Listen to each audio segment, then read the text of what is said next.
So pelvic girdle pain in pregnancy is actually way more common than you would imagine. It depends on what study you read, and if the study includes just pelvic girdle pain, it's probably about 25% of women, but if you include the low back, so lumbar spine plus pelvic girdle, it's more like 50 to even 75% of women have some form of either low back or pelvic girdle pain during pregnancy, so super common.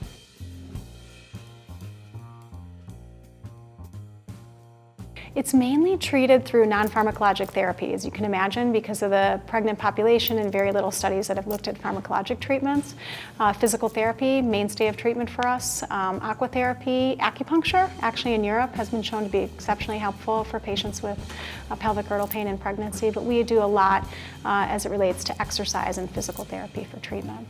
We also use sacroiliac joint belts quite a bit. Maternity belts have been shown to be helpful for this patient population as well.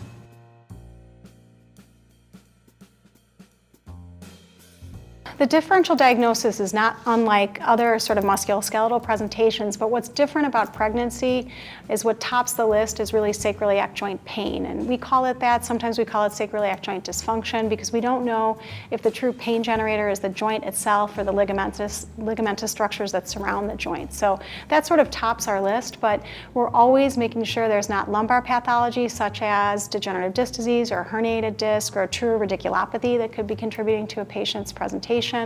We're always ruling out hip pathology, so anything that a pregnant patient brings in to the pregnancy could create pain. So things like labral pathology, for example, or prior injuries that could affect the musculoskeletal pelvis. But what tops our list, sacroiliac joint pain by far, and then pubic symphysis pain in conjunction with that also happens. Pubic symphysis pain alone in pregnancy is actually fairly rare. Only about 2% of that overall prevalence do women only present with that kind of pubic pain. I should mention that true sciatic neuropathy in pregnancy is actually fairly rare, that it only happens about 1% of the time in a study that was based in the 90s in Europe, where they looked at about 800 women and they were able to show that the majority of patients actually presented with true SI joint pain, not sciatic neuropathy. So sciatica is just a term that we use to describe leg pain, but the etiology or the differential diagnosis can be really multifold with that.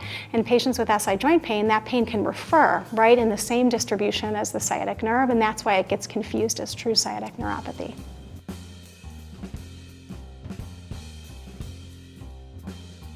So referred pain is pain that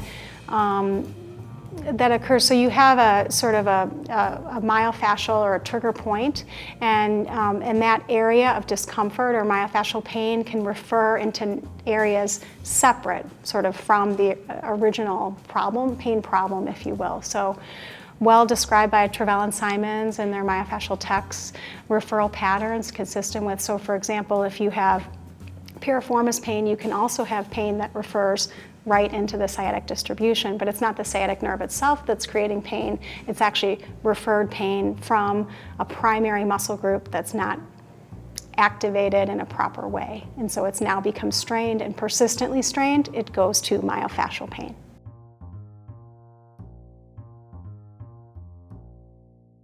The main point I want to bring up is that I think pregnancy is a huge opportunity to treat this really common condition of pelvic girdle pain, because we know that the majority of women do really, really well with physical therapy and we knock the pain out. So if we can establish that the severity and the intensity of pain is worth treating, not blow it off in pregnancy, actually treat it, knock out the pain, I think we can avoid chronic pain in a great majority of these women. And unfortunately, many of these pain conditions, because we're so focused on the pregnancy itself, get pushed aside. But a huge opportunity, I think, to avoid that transition from acute to chronic pain.